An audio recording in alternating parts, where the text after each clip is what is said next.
So how's people doing? Very well. Thank you for asking. Nice. Had a good week? Yeah, did. Got a lot done. Had to do a lot of catch up this week on schoolwork because of traveling, so it was nice. Nice. Gotta love schoolwork. Yeah, how was your trip, Bradley? It was really fun. It was really cool to be able to go see those parts of the world. I've never really been there, and then it was even more so informative when I'm sitting down and talking to people that know a ton about special economic zones, and I'm kind of just digging into it. So it's really good. Sweet. That sounds awesome. It was well worth it, but very much looking forward to being back into the United States. Yeah. Yeah, you miss those creature comforts. Yeah.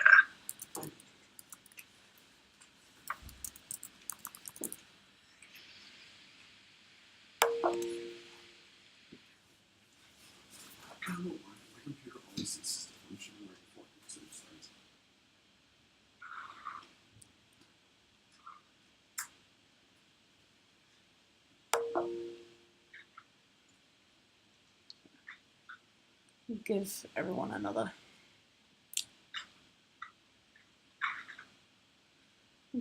another minute or so.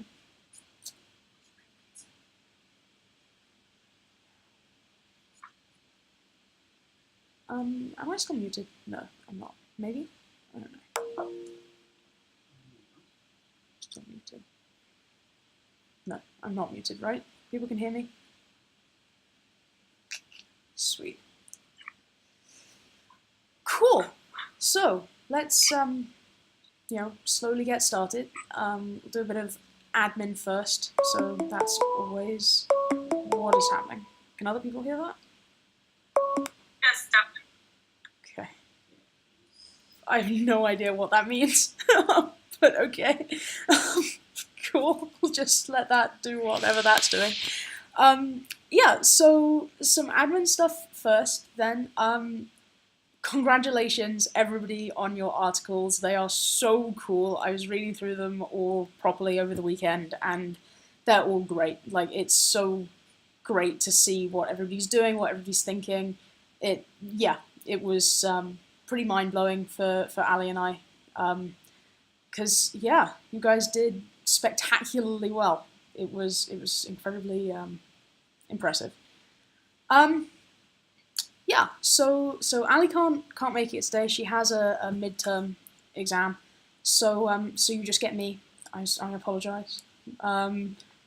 So the first thing I'm going to ask you all is about review sessions. So we had our first review session the other week, and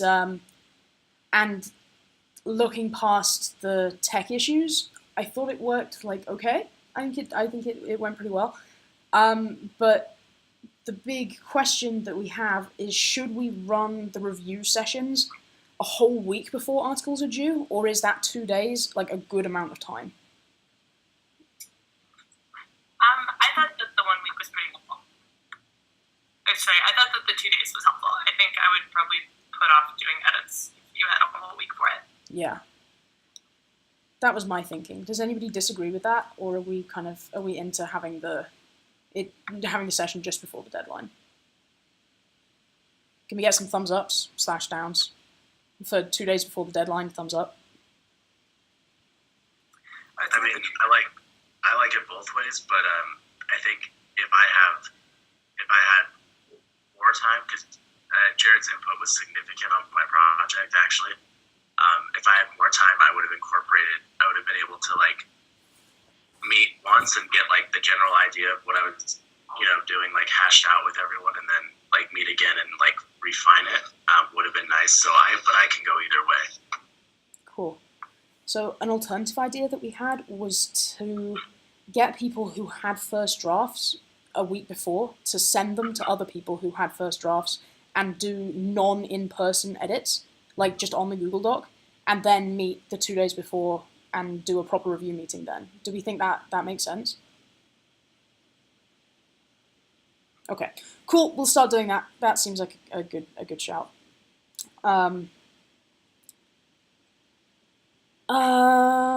Yeah. So another bit of admin is we're now like sorted on our guest speakers. So I don't know if you've noticed, but we promised you guest speakers and you haven't had any yet.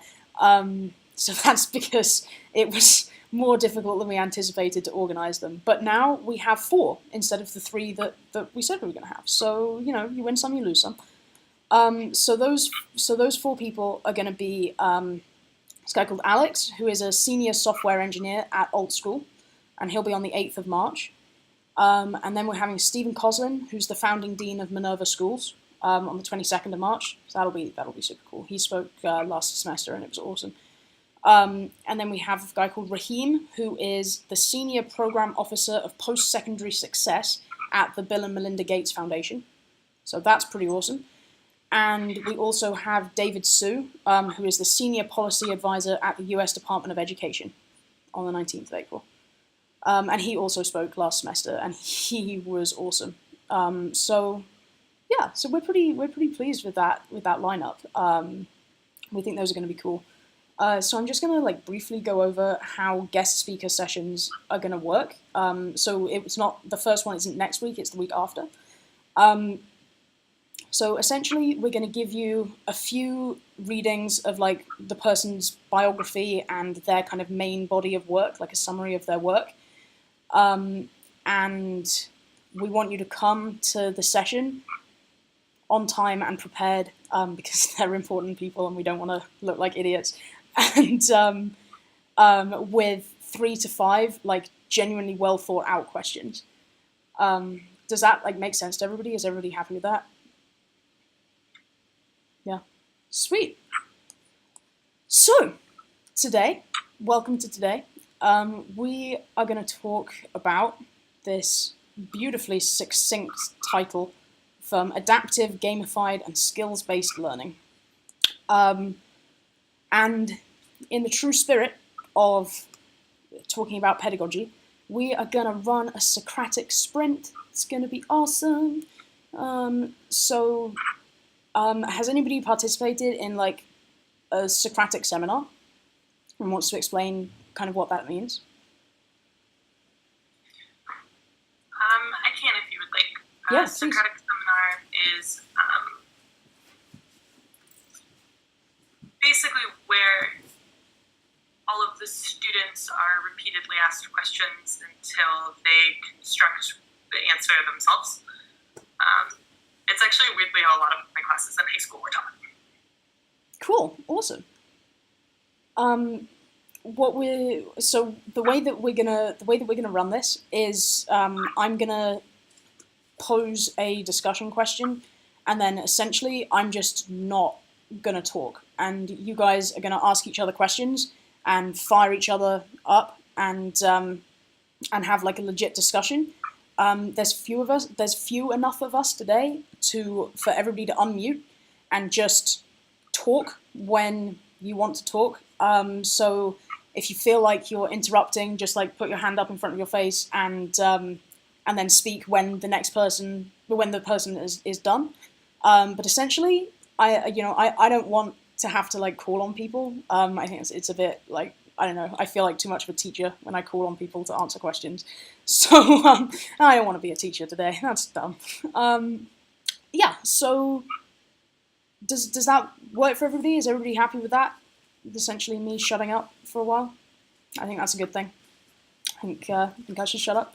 So, awesome. So the first kind of set of questions, so I'll just give you the first half of the set of questions all in one bunch, and we can discuss those, and then and then we can move on. Is what is adaptified learning, gamified learning, and competency-based, skills-based education, and why should we favour these over traditional models? Why wouldn't we favour these over traditional models? And how should we incorporate these things as we move forward into the world. So yeah, go. So yeah, if everybody wants to unmute and then just go for it, that would be spectacular. I feel like there was a lot of definitions in that first question, but I can poke at one of them, which is the idea of skill. A lot of the learning that we tend to have in traditional education settings is really subject-based. So you'll learn history and you'll be taught history, but at the same time you're supposed to be learning critical thinking skills and etc. And skills-based learning, one of the things that it does is instead of grouping around like subject matter, it groups around skills and can be a little bit more free-flowing with the subject matter. And the idea is, again, it's not necessarily so important what you know, but what you know how to do. Competencies over information.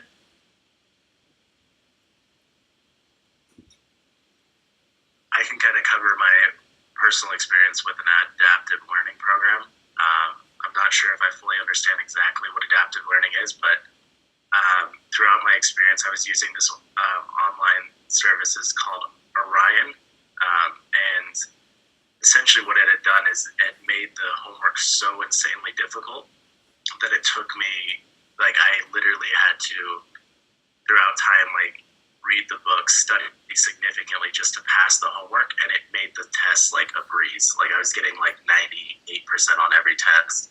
I was getting like 78% on every homework assignment. So that was my personal experience with adaptive learning. And I've read successes of it in the past, and I think that especially with skills-based learning as well as traditional learning systems are just that very traditional. They haven't taken time to innovate, and this is kind of how we've seen those forms innovate. So I think they should receive as much support as possible. I can say that people have the perspective that there's a kind of an AI versus real teachers, and some people would prefer ideally the real teacher who could do those adaptive learning strategies, like understanding that you aren't at this level and then making the questions easier or harder. And like in your case, you were performing well enough that the machine made the questions hard enough.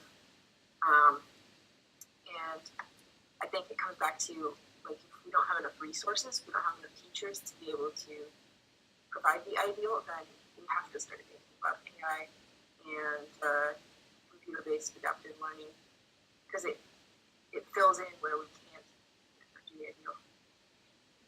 Wait, do you mind clarifying for me where AI fits into adaptive learning? Yeah, so my thought there was if you need to interpret whether the material should be harder or easier, sometimes I've heard that referred to as an AI type thing. Do you think that's wrong? No, not at all. I just was a little bit unclear, but that makes sense that AI can help determine that. Teachers also do that.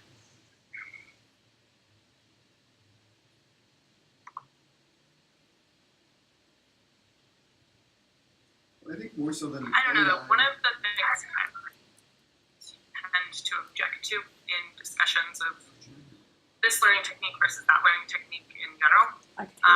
One of the coolest things that my high school did was when you wanted to take calculus your senior year, there was like a couple of different calculus options, but instead of grouping them by difficulty level, they grouped them by teaching style. So like, I took a problem-based learning calculus class because that was how I wanted to learn math. So I generally tend to think adaptive learning sounds great and skills-based learning sounds great, and all of these different types of learning sounds great. But I like the idea of giving students more options on how they want to learn, more than I like, we should all take this over this, you know? I totally agree. But I think, like, if you look at the way that learning has been done for so long, it's been based off of, here's your book, here's your information, study it, take the test, and continue on. But when you're in real life and you're in any sort of practical experience whatsoever, you're never going to do that. Like, it is normal for you, and I know me and Danielle had this discussion when we were sitting on like a question board a while back, but it's normal, it's considered problem solving for you to go on Google and figure out your answer on how to solve something, and I feel like the way that if we go through traditional academia for so long, the way it's been structured is just continually setting people up for failure. Like there's graduates that get out of Stanford and they cannot seem to function at a job because all they know how to do is pass a test.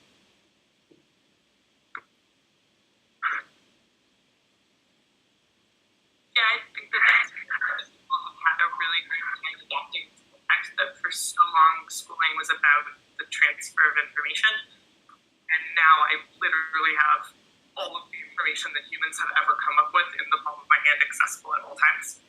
Like, it's a big shift, and it will take a while for us to adapt to that when it comes to schooling. And is there? Can you guys define adaptive learning for me, just so I make I've experienced it many times, but like, what is the exact definition of adaptive learning? Yeah, I was a little bit unclear on this one. I didn't quite understand how that was different than teachers differentiating learning. Yeah. I can give a definition of adaptive learning. I did my article on this last semester. So adaptive learning is, okay, so normally you would go through and you do first grade math, and then you do second grade math, and then you do third grade math, and you just kind of, do it because that is how old you are, and that's how many hours you've spent doing math. So adaptive learning, instead of doing that, it starts at addition, and so the smart kid who can just go through that super easily and is already there. He just, keeps typing in the numbers. He knows what he's doing, and then and so he gets to keep going into new bits of math, and it's very much led by how good he is at math. And then somebody who is less good could go through the program more slowly, and then the program would adapt to give them problems. So when I was 7, I couldn't, I didn't know how fractions worked, and I couldn't do it, and nobody seemed to want to teach me because we'd already done fractions. And so this program would give me a hell load of fractions problems until I got all of them right all the time. And then they would let me move on from fractions. And so yeah, very much so.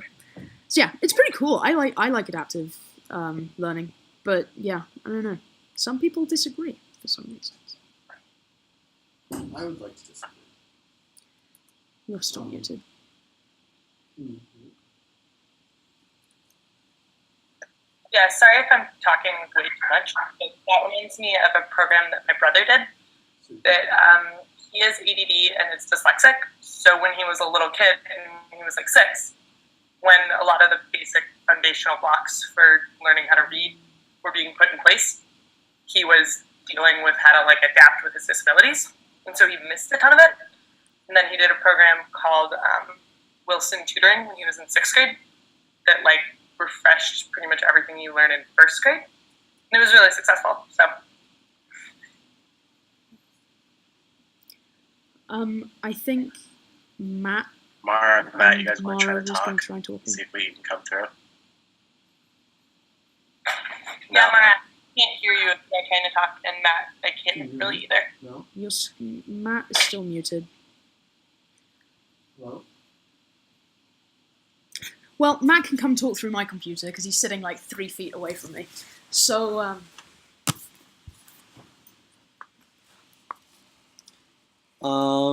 yeah, is one of the things that I just want to say with the adaptive learning is I think it would be important, not necessarily to have the Go different. on with the discussion. Well, okay. Sounds good. Is your phone working, Matt? I do have to say, though, with reasons why people would object to adaptive learning, there are some pretty good reasons to object to it. Like, it sounds really cool, but we already have a really hard time doing the... That's actually an interesting idea of all of these systems, like an adaptive learning system probably would take a little bit to adjust to. So I'm curious if we would all still be as in favor of it if the model looked like you have traditional learning in K through 12, because that's what logistically works. And then you get to college and all of a sudden they're like, yeah, adaptive learning, skills-based learning, and they throw it all at you at once. I mean, sink or swim, right? Like that. I don't know, sink or swim, like, that makes so much sense. And then at the same time, like, I paid $50,000 for my freshman year. Hell yeah, I want to swim. Like, I would be so mad if I paid that and ended up being told, like, oh, sink or swim, it's fine, you know? I think so. Well, go ahead. It can make it easier if you need it to be. Like, one thing I learned using like Khan Academy, I kind of turned it into my own adaptive learning. Like, I needed to go back to super basic math to move on, you know?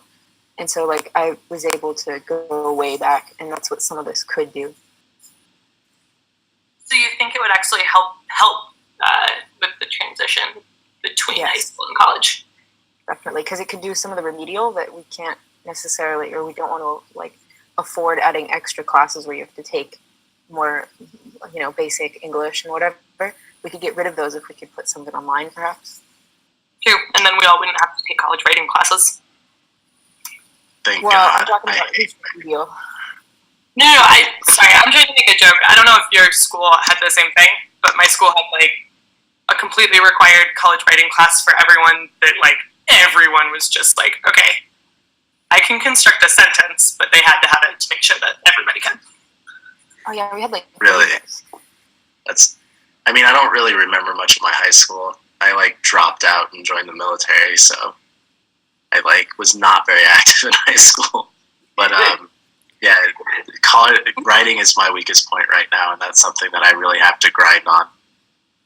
Which I wish there was an adaptive learning to help me, like with my stylistic aspects of my writing. So, okay, and last question. I would be curious about that too, how adaptive learning would work with writing. But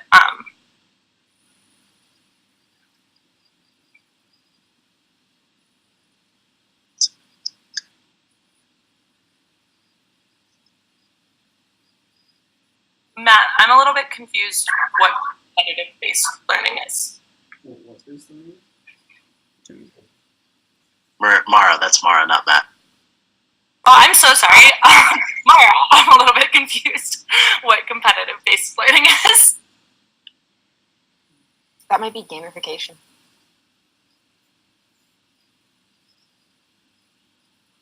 Competency-based. Got it. That makes sense.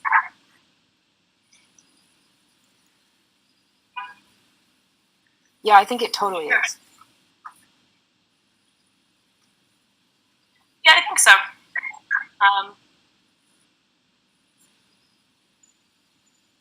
I think it's a really good point, though, that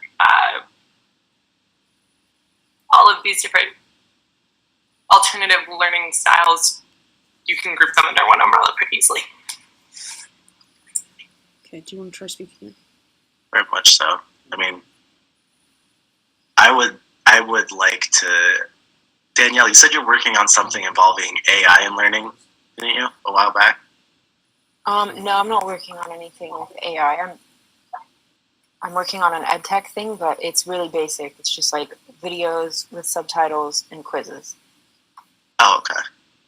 I mean, I think the idea that if we could like Google finally masters like some sort of machine learning, if we could apply that to we could apply that to the way we learn, and then we just go through a string of different like competency level things, and then as you're going through them, it figures out how you need to improve yourself to a certain like basic competency level. So you could just, for all your generals, you would just have this like program, and you just go into it for a certain amount of hours a day, and it just bring you up to a certain level. I mean, that would be outstanding, rather than having to sit through those classes. That makes me a little bit worried, though. Like, most of the my biggest skills are my wonderful ability to not ever stop talking and like my good people skills, right? And like a system like that, those are things that I learned in school, but not part of the curriculum and not directly from the teacher, but like from my peers and from human interaction and from being encouraged by teachers and etc. And I'm wondering, like, if you start flipping all of this over into totally competency based and totally adaptive and AI, are you going to start losing some of the softer skills that you learn in school? Well, the idea would be to still have like your specific courses on campus. Like if for like finance majors, like I'd still go onto campus learning like statistics and econ and stuff like that. But it would just use like a machine-based learning for like the basic mathematics to whatever calculus 1 or 2, and then English writing and stuff like that. I would also argue that the best part of soft skills can be learned outside the classroom in extracurriculars and in, I don't know, volunteering. Because in class, I don't necessarily get to speak a lot or engage in some of the skills I would need. Depends on the class sometimes. Yeah, I would say extracurriculars, I learned a ton about everything, like running my own club and operating and like budgeting finances for my district. Like that was something that like made my decision to move into finance much easier.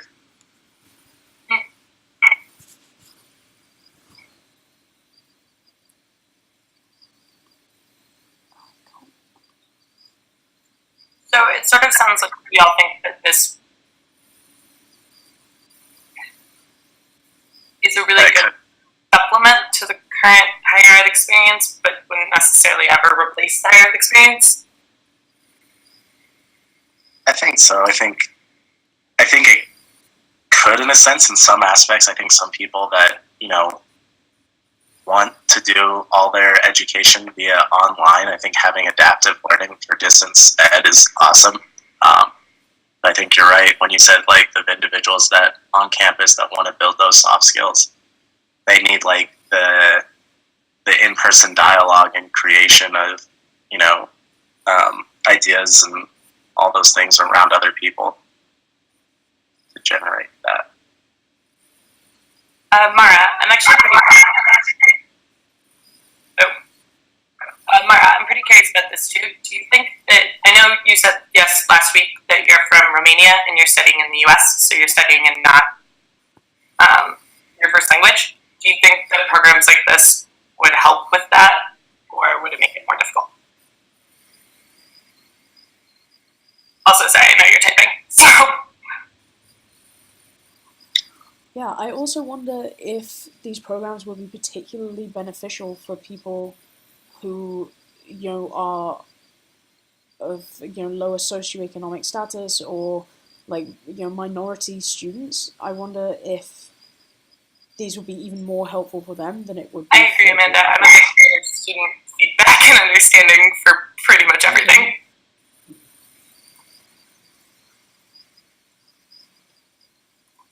Can you guys hear me? Great. Why is Google Chrome so rubbish?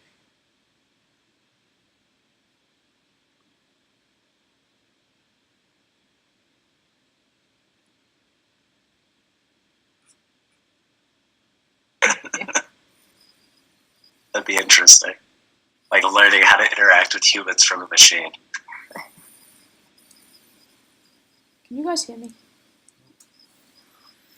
Oh, I meant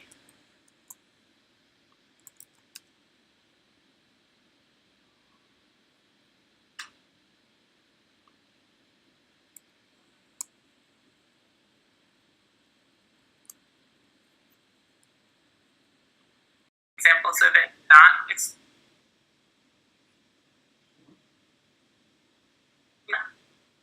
I'm sorry, what was the question? I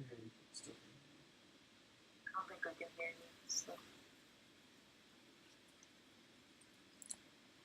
Can you guys hear me? Yep. Yeah, I can hear you. Awesome.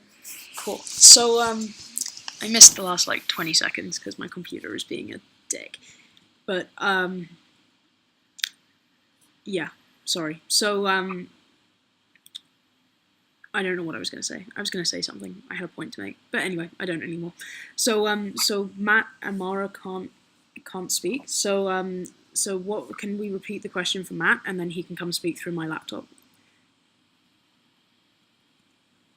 Sure. I wanted to know about non-technology based adaptive learning, and I guess again, if that's super different than just differentiated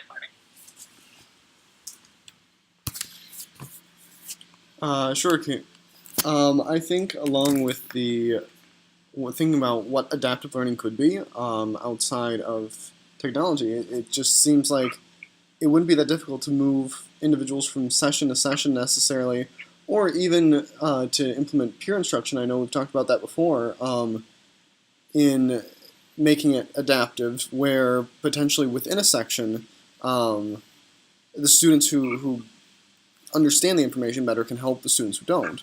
And in that way, I really think that the benefits from adaptive learning can be maximized not from putting kids in different sections, because that's going to really cause a huge divergence in the best and the worst, but to have adaptive learning within a classroom in what course this specific section takes. Because, I mean, at least personally I found that you're going to get as much or nearly as much out of teaching somebody something as you would just trying to understand it for yourself. So I think that could be a big benefit, because I really don't think that these principles are exclusive to technology-based learning.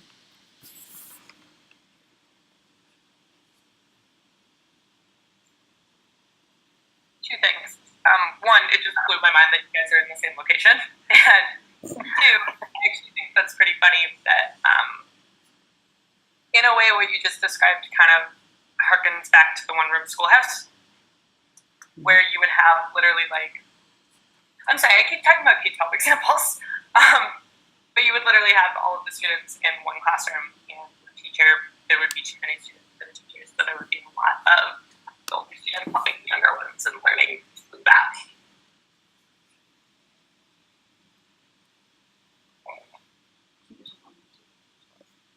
But I think too, going back to the one-room schoolhouse example, is something like that is definitely beneficial and builds a community. But in this way, I don't think that necessarily that would be the most beneficial track, because you're essentially, I mean, in that I just think the disparity is too different.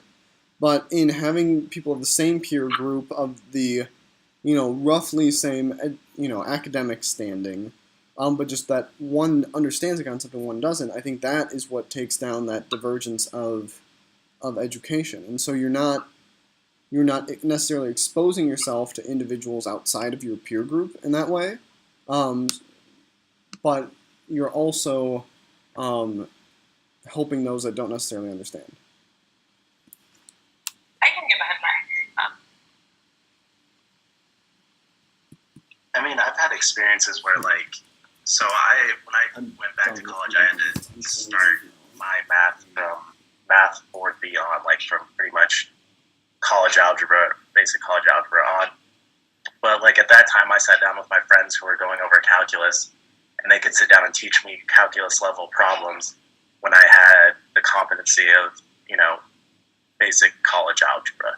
So, I think in many cases, someone sitting down and teaching you something, I think it can extend very well past whatever competency you're at. And I think the basic, you have to start here, though it may be the difficulty for me to learn here from here to, sorry, I can't say my hands, from jumping here to here is, it would take more difficulty for me to achieve this. But I think it's very achievable, especially if you have a one-on-one teaching aspect. So I think, you grind away at it, you could totally do it. Well, there's also an interesting point to the contrary here, against the idea that individuals with different skill levels should be grouped together for the sake of helping them socialize with people outside of their direct intellectual level. And it's a study that was done a couple years ago that looked into this idea called exemplar discouragement, which is basically the notion that if you're a student who isn't at the level as your peers, or you're at a group of students and you have a relatively average ability, and then you look to your left and you see this person who's just like whizzing ahead 3 pages ahead in the textbook, answering like 20 problems. It can actually lead you to put in less effort. It leads you to actually have some learned what's the word for it? Learned helplessness, where you see yourself as not having the ability to attain the same level of success as someone around you, and as a result of that, you stop trying. And this is a very big issue, actually, in classrooms that have such a wide range of ability. And so if we are taking that approach of let's make sure that people are being socialized with others who have different levels of intellectual ability, that we're being mindful not to combine, make groups of individuals where someone is so far ahead of someone else that unfortunately it leads to exemplary discouragement.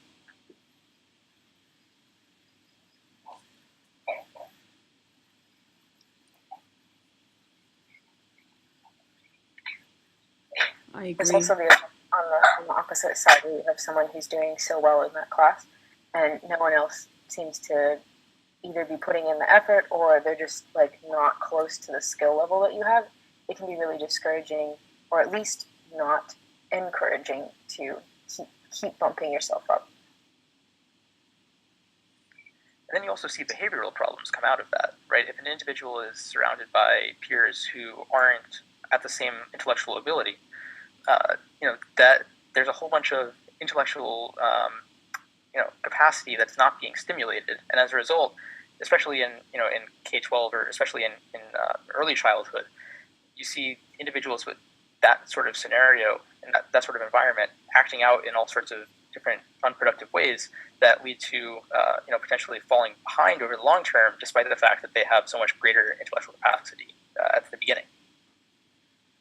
Yeah, I think that same type of idea of acting out manifests itself in college a lot, with just getting very, very disengaged with the class.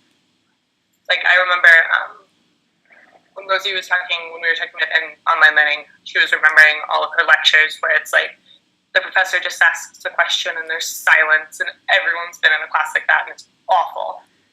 And I think a big part of what happens there, though, is that people are not, the class isn't calibrated proper skill levels for the group. And so you end up having kids that the question was too hard, so they don't want to say anything, and you end up having kids so the question was too easy, so they're bored and they're on their phone. All the behavioral problems just tend to come out as like not really caring about the class at all.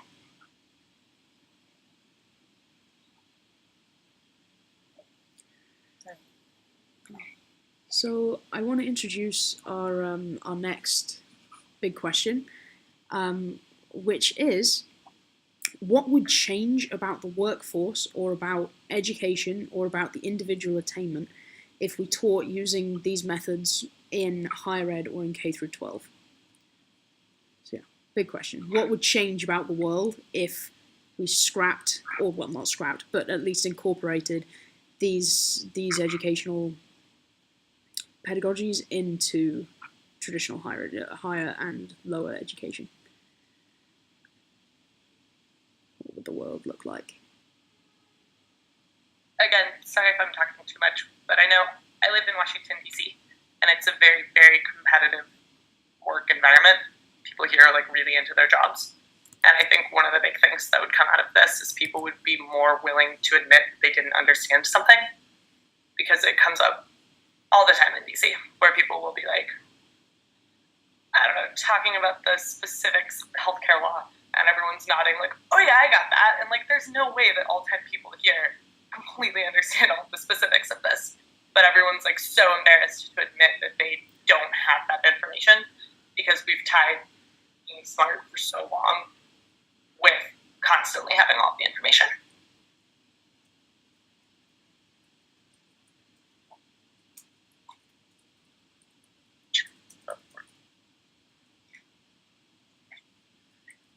I mean, if we had more skill-based learning, I feel like people would be better at going straight from high high school into the workforce, more so than if they do currently.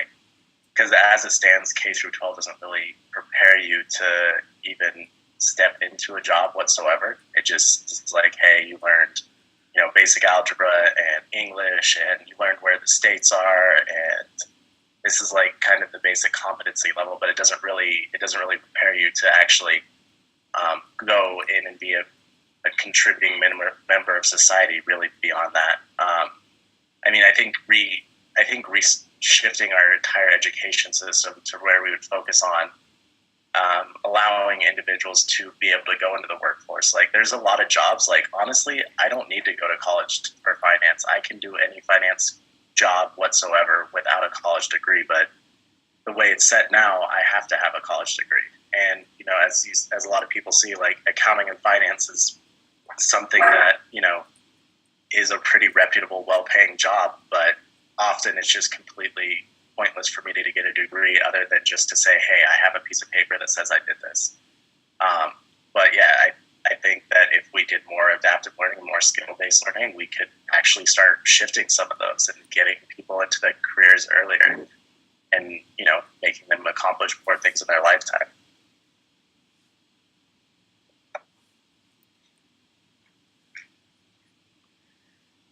So I also feel like if we structured our system around competencies or skills or abilities, then the stuff that we would choose as being like, you can graduate high school once you are competent at these things would be able to be much more flexible than we have now. So now we have, you like Bradley said, you have to be able to read and write and add, essentially, like, in order to graduate. Like, they're not heavy requirements, and they're not necessarily useful requirements. So if we could structure an entire system around like what we anticipate the world needing in 10 years' time, based on what it needs right now, then I feel like we could, do you know what I mean? Like, I feel like we could customize our entire workforce and people's lives to be optimally useful to the world. I don't know. What do people think about that? I think that we should teach the ability to learn, first of all, so you can go in any direction you want more successfully. And also critical thinking. I feel like that has to be in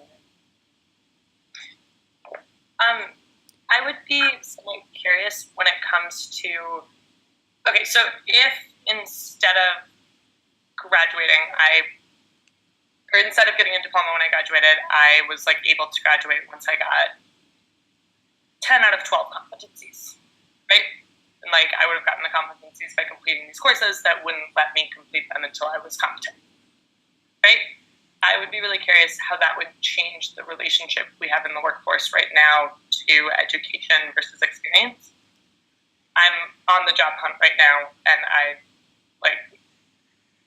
all the time trying to convince people that even though I haven't had a job for a year, I have experience and I can do this and I can do that. And I'm really curious if being able to point to something and say, look, I am competent at that would make people more or less receptive to letting someone who doesn't have a ton of experience do work. Which I guess, do you still need experience to be completely optimized to the workforce? I think you need experience to adapt to each individual job. And I can go back to finance because I have a lot of experience in the finance industry. But I think that if you have these basic competencies, the way they teach accounting right now is not how you don't need to know it. It's not how accounting is done in an actual workforce. I've done audits before, and I'm scratching my head at half of my managerial accounting program. What the hell are they talking about? So that's kind of an aspect for me personally that I think that if we teach competencies and we teach people how it is done generally, they'll have a good understanding, but they still won't know how it's done if they get into this specific organization may have a different way way of doing it, but the basics will still be there. So I think, that, like, I know your struggle is real, and I like trying to convince people that, you can do it and stuff like that. But I think a lot of that is proven by track record. And I don't think that's ever going to be able to be replaced. Because if you flip over a resume and you have 4 to 7 years of experience on a finance team in different organizations, will always look better than you have 100% competency and you're ranked number 1 in your class from whatever so and so.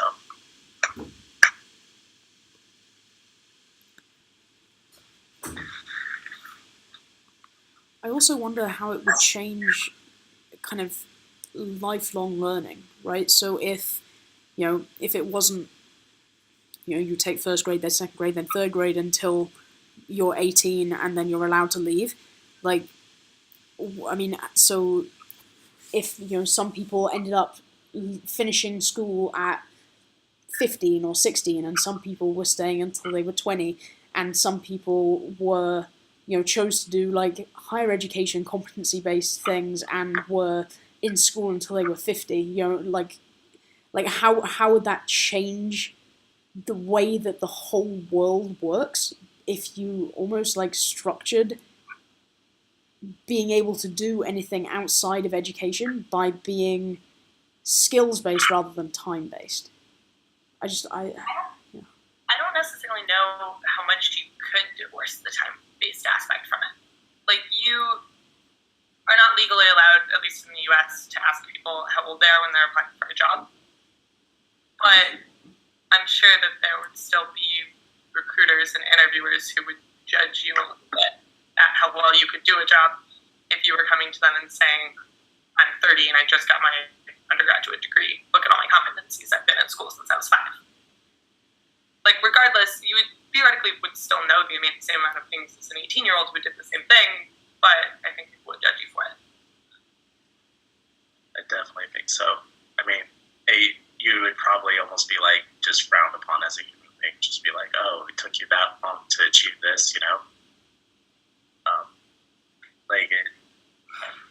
and in this case, we're more or less just discussing if to reach these competency levels, you just did it continuously until you were like 30, and then there's individuals that could do it at 18. Is that kind of the point? Yeah, theoretically. Theoretically, yeah. I mean, are we kind of basing it off like the average person gets it done at 18, or there's like some Doogie Howser people that get it done at 18, and then we're based against them? I mean, I don't know. It's super theoretical at this point. I mean, I think we can choose whatever we want as parameters for X. It's just a thought experiment. I think it would be cool. Like, I think if you could just if everyone had this that competency AI program, and just throughout life, as you're going throughout your education process, it just levels up, and then it checks in with you within whatever career you're in, and just keeps a track of you. And yeah, that's a little scary, and in some sense that this one program could put a number on you, and that's your value. I think there's a Black Mirror episode about it, but I think also it'd be kind of cool to know, just hey, I'm just doing all this stuff in my life. It's really hard for me to qualify and especially even more so quantify all the things that I've done in my life outside of school. Mm-hmm. Other than me just telling you hey, I'm really good at stuff. You know what I mean? And I think maybe a system like that would be hey, well, look at this, this life experience, he's lived it, I've traveled to this many countries, and you know what I mean? These type of things that build a character and kind of create you to be make you a better human being. Not necessarily better, just develop you as a human being, I guess you could say.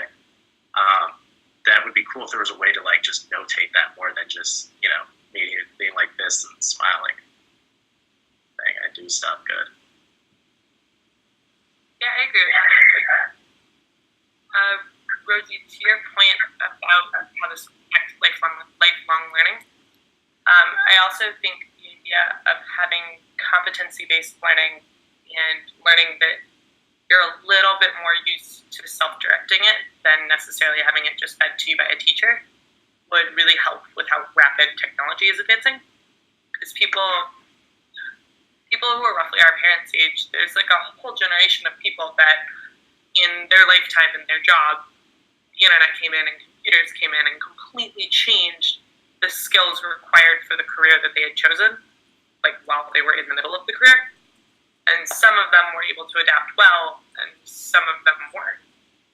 And so I think that having competency-based learning would prepare you a little bit more for if that happens again. Totally. So, And I think Danielle has a good point about rewarding failures and mistakes. Do you want to expand on that, Danielle? I think that speaks to Matt's point in the chat as well. I'm not sure, Matt, if you're making a counterpoint. I think you are. So, oh, you're nodding? Okay, so the idea here of good mistakes, I learned about this from the book about Pixar called Creativity. And they were worried about becoming less creative because they actually had a financial stake in that. And the biggest problem for them was like peer pressure or like groupthink or like different fears of failure. And so they made a competition where the good failures were rewarded, and that's identified as things like, you really tried, we could see that the effort was there, it didn't happen to work out. Yeah, I think that's super cool. Matt, do you have a response to that? I'm gonna give you my laptop. I think, well, like I just put in the chat, is that really in line with Place where if you really aren't able to perform, then you cannot get the same type of credential that the others are receiving. You could also say that. Wait, can you hear me? Yeah. So you could also say that a competency is, learning to fail, and that could be like a separate thing that is assessed, as a competency, and so then you have, like a resilience sticker or whatever, like on your resume, like I can fail well and bounce back. No, it's really, really important for learning. Like I think that's going to come out more and more. Totally. really important for entrepreneurship in general. It's being able to fail and pick yourself back up. It's like one of the key personality traits you have to have. Also, it might help that it took a while to get through all the competencies. I'm really good at failing, and this is why it took me so long. And look at all the things that I've learned. Totally. Somehow I taught myself astrophysics when I only needed to learn algebra, right? Yeah. Awesome. Cool. So I guess we'll kind of close out about now. So I think we discussed a lot of stuff today, right? Like we talked about how, so what these things are, how we could integrate them into school and higher educational systems, if that would be a good thing, if that would actually suck, and how the world would change, if we did make these decisions. So yeah, does anybody have any kind of final summary thoughts or final bombshells I want to ruin our whole conversation with? Be like, no, you're all wrong, you're all stupid. Here's the good point. Okay, awesome. Okay, so so next session is going to be about data in education, which is going to lead off this a fair amount. So so we'll be sending you resources to read for data in education, and we will send you a little earlier. So we normally send you all stuff on Monday, right? Reading on Monday, and so on Wednesday night after the next session, we'll send you stuff on our first guest speaker, so that you have a little more time to prep for that. So that'll be Alex from Alt School. So that'll be cool. Yeah. We're seeing the guy from the movie Old School. Old School. Sorry. Yeah. So yeah. Let me start. Sorry. Let me start by explaining. Old School. So ALT, like the key on your keyboard. Old School. Okay. And so it's a K through 12 like alternative school. I think at the moment they have 2 or 3 campuses in San Francisco and I want to say New York. I haven't done enough research on it yet. It's not until 2 weeks away. But yeah, so it's a really cool K through 12 school where they do a lot of adaptive and skills-based learning, and it's very techy, but at the same time highly sociable. And the children have very, very high interactions with their teachers and peers of multiple age groups, and everything is tracked. So the teacher gives every kid has an iPad, and the teacher gives the kid all of their work on the iPad at the beginning of the day, and the kid does all the work. And so it's like a playlist, like a Spotify playlist of everything that they have to do that day, and then they get to like buy playtime by doing work. It's a really interesting system. So it'll be cool to talk to an engineer. So he's been designing the systems for that. That'd be cool. Yeah. That'd be really cool. Yeah. So it's pretty damn cool. Pretty damn cool. So yeah, thank you so much for today, guys. Yeah, email me if you think this session was shit, and I will apologize. But great, thank you so much. It was lovely to see you. See you next week. Anything. Take care. Thank you. Bye.